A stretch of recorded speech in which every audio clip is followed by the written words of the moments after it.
현무는 벙커버스터예요. 쉽게 말해서 땅속을 뚫고 들어가서 땅속에 있는 구조물을 박살내는 그런 미사일입니다. 북한의 모든 시설이 지하에 있잖아요. 더군다나 핵시설도 지하에 있잖아요. 이 모든 것을 한 발에 무력화시키기 위해선 이런 현무 같은 타입의 엄청난 크기의 벙커버스터가 필요한 거예요.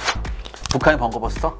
11다형 뭐 이렇게 나왔는데, 이거의 실제 성능은 북한이 우리를 상대로 재래식 전쟁을 도발하기는 힘듭니다. 만약에 북한 내부에서 정변이 일어난다? 중국은 최소한 북한의 절반은 점령하려고 할 거예요.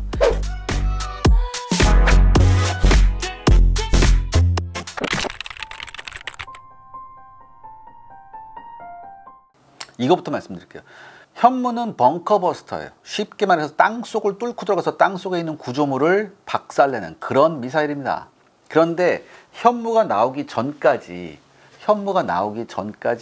세계에서 가장 큰 벙커버스터는 미국이 갖고 있었어요. GBU-57이라고 항공기에서 떨어뜨리는 그런 벙커버스터인데, 얘가 땅에 딱 박히잖아요. 그럼 60m를 뚫고 들어갑니다. 60m면 여러분들 60m? 어느 정도야?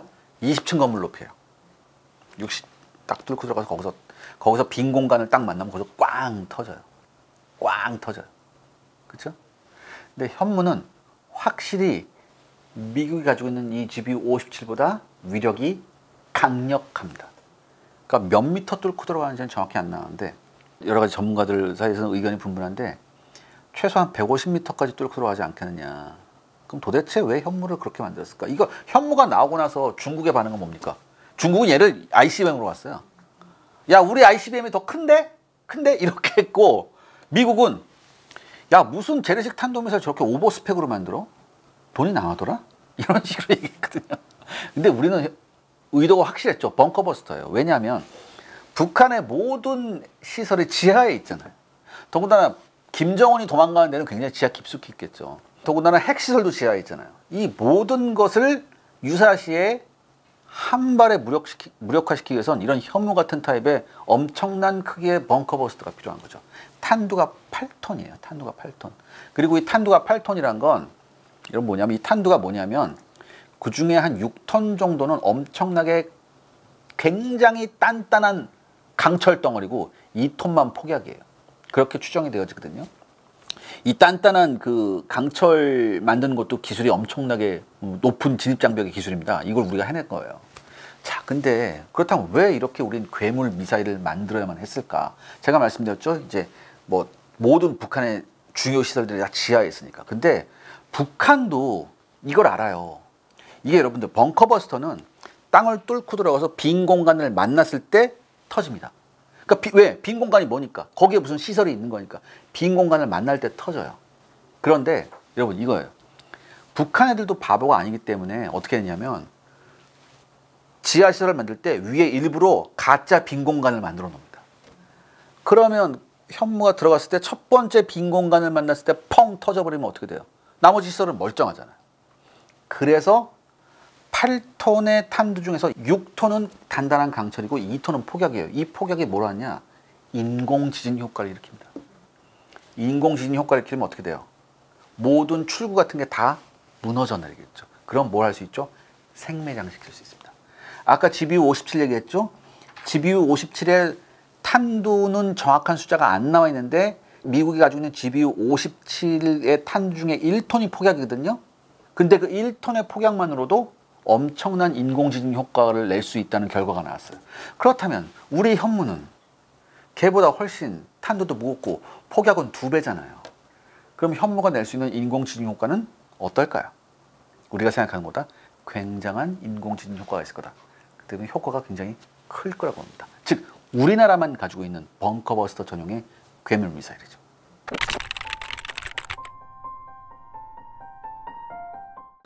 북한의 벙커버스터? 네. 걔네가 뭐 11다형 뭐 이렇게 나왔는데, 뭐 11다형 4.5 이렇게 나왔죠. 걔네 4.5냐면 걔네가 탄두가 4.5라는 얘기예요. 근데 제가 그랬죠. 아까 현무에서 벙커버스터가 되려면 굉장히 중요한 기술이 뭐라고 그랬죠? 2가지가 있어요. 첫 번째, 엄청나게 단단한 강철을 만들어야 돼요. 근데 지금 북한이 가지고 있는 금속 가공 기술상 이런 강철을 못 만듭니다. 그리고 이런 강철을 수입할 수도 없습니다.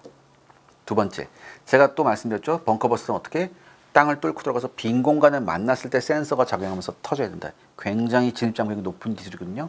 이 기술도 북한이 가지기 힘든 기술입니다. 그래서 북한은 대한민국이 저런 걸 가지고 있으니까 우리도 가지고 있다 보여주기만 한 거지, 이거의 실제 성능은 절대 현무를 따라갈 수 없다고 저는 판단하고 있어요. 현무가 지금 봤을 때 세계적으로도 그럼 거의 세계 최고의 벙커버스터. 세계 최고의 벙커버스터. 작살나요. 아, 죄송합니다.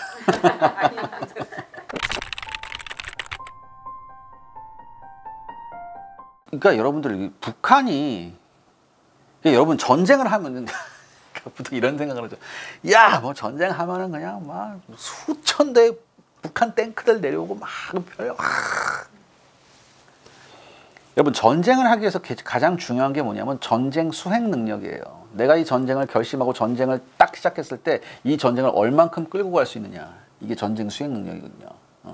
근데 지금 현재 북한의 전쟁 수행 능력이 아무리 러시아의 지원을 받는다 하더라도 북한이 전쟁 수행 능력이 우리보다 낫다고 생각할 수는 없어. 왜? 일단 북한하고 우리하고도 경제력이 40배가 넘게 차이가, 40배 넘게 경제력이 차이가 나는데 전쟁에서 지면 그건 죠. 내가 말씀드렸잖아요. 지금 하마스 뭐 이런 애들 다 헤즈볼라 바보예요. 그런데도 불구하고 우리가 지금 북한한테 질질 끌려다니는 이유가 뭐예요? 군사적 도발에 시달리는 이유가, 북한은 뭘 가지고 있습니까? 궁극의 전략 무기를 가지고 있으니까. 핵무기라는 거. 그래서 저는 이렇게 생각합니다. 북한이 재래식 전쟁을 우리한테 일으킬 가능성은 좀 낮아요. 하지만 북한이 노리는 거 있죠. 왜? 러시아하고 조약이 있으니까 적어도 우리가 치고 나서 다시 밀릴 때는, 그때는 러시아군이 들어올 수 있다. 이렇게 착각을 할 수도 있죠. 하지만 전쟁 끝난 다음에 러시아가 어떤 태도를 보일지는 아무도 몰라요. 그래서 중요한 게 뭐냐면, 제가 두 가지 말씀드릴게요. 그래서 중요한 게 뭐냐면, 제가 아까 말씀드렸죠. 러시아하고 외교 관계를 어떻게 하냐가 중요하다. 그래서 중요한 건데, 즉 전쟁이 끝나고 난 다음에 북한이 뭐 에너지하고 식량까지는 모르겠는데, 북한이 요구하는 군사적 기술을 러시아가 제공함으로 해서 이른바 러시아가 선을 넘는다면, 그때는 우리가 러시아하고의 외교는 돌아올 수 없는 강을 넘어갑니다. 하지만 전쟁이 끝난 다음에 러시아가 에너지하고 식량은 도와주되 여타의 민감한 군사 기술을 북한한테, 예를 들어 군사 기술이랄지 어떤 민감한 무기를 북한한테 넘겨주지 않는다. 그렇다면 이건 충분히 뭐예요? 우리가 러시아와의 외교를 정상화시킬 수 있는 신호로 볼 수 있어요. 그렇기 때문에 지금부터 러시아에 대한 외교를 굉장히 신중하게 생각해야 됩니다. 전쟁 끝난 다음에. 지금 현재로서는 별다른 액션을 취할 게 없어요. 솔직히 말해서. 그렇잖아. 지금 그래서 뭐 북한이 저렇게 또 뭐 살상 무기를 뭐 막 준다? 일단 대선 끝나고 보자고. 얼마 안 남았잖아요. 대선 끝나고 보자고. 막 성급하게 안 했으면 좋겠어요, 저는. 성급하게 안 했으면 좋겠어요. 뭐 어느 일부에서는 뭐 우리가 북한 파병을 왜 해요? 우리하고 뭐 동맹도 아닌데, 우리가 나토야? 아니잖아요. 나토 애들도 가만히 있는데 우리가 왜 가요? 아니, 절대 안 되고. 하여튼 그렇게 전 봐야 돼요. 그 두 가지를 봐야 되고요. 그렇기 때문에 북한이 우리를 상대로 재래식 전쟁을 도발하기는 힘듭니다. 이건 안 돼요. 지금 우리나라의 모든 이제 대북 그것도 뭐 어떻게 돼 있냐면, 일단은 뭐 북한의 침공을 우리가 막다가 아니라 북한 내부에서 유사시 어떤 그 정변이 일어났을 때 우리가 빨리 북한에 진입해서 어떻게 안정화 작전을 하는 거, 그거에 초점이 맞춰져 있어요. 왜? 뭐 때문에? 중국 때문이죠. 왜냐하면 여러분들, 만약에 북한 내부에 정변이 일어나면 중국은 절대 좌시하지 않습니다. 적어도 중국은 뭘 하려고 하냐?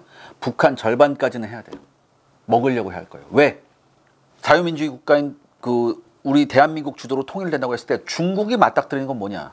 미국과의 가장 강력한 군사 동맹국가 국경을 대고 있어야 된다는 얘기예요. 이건 중국한테 엄청난 정치적 부담이죠. 그렇기 때문에 만약에 북한 내부에서 정변이 일어난다, 중국은 최소한 북한의 절반은 점령하려고 할 거예요.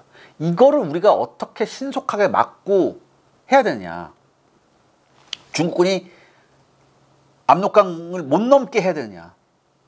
우리가 얼만큼 신속하게 들어가야 되냐, 한미연합군이 어떻게 신속하게 들어가야 되냐, 여기에 대한 생각을 굉장히 많이 해야 돼요. 여기에 대한 준비가 되어 있어야 되고, 또한 여기에 대한 굉장히 치밀한 플랜 A, B, C가 있어야 돼요. 그런데 그걸 우리가 지금 갖고 있냐? 사실 우리가 이런 것 때문에 신속 대응사단이라는 걸 창설을 했지만, 저는 플랜 A, B, C, D가 그렇게 아직까지 정교하게 잘 다듬어져 있다고는 생각이 안 되거든요. 굉장히 더 우리가 많은 역량을 쏟아부어야 되고, 많은 걸 보강해서 많은 걸 강화해야 합니다. 근데 그런 게 잘 보이고 있지가 않거든요.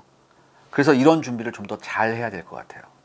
제가 많은 탈북자들을 만났는데 한결같이 저한테 얘기합니다. 지금 북한에서 내일 당장, 오늘 당장 정변이 일어나서도 이상한 일이 아닌데 지금 한국, 대한민국 사람들은 너무나 준비가 안 돼 있다는 얘기를 저한테 한결같이 해요.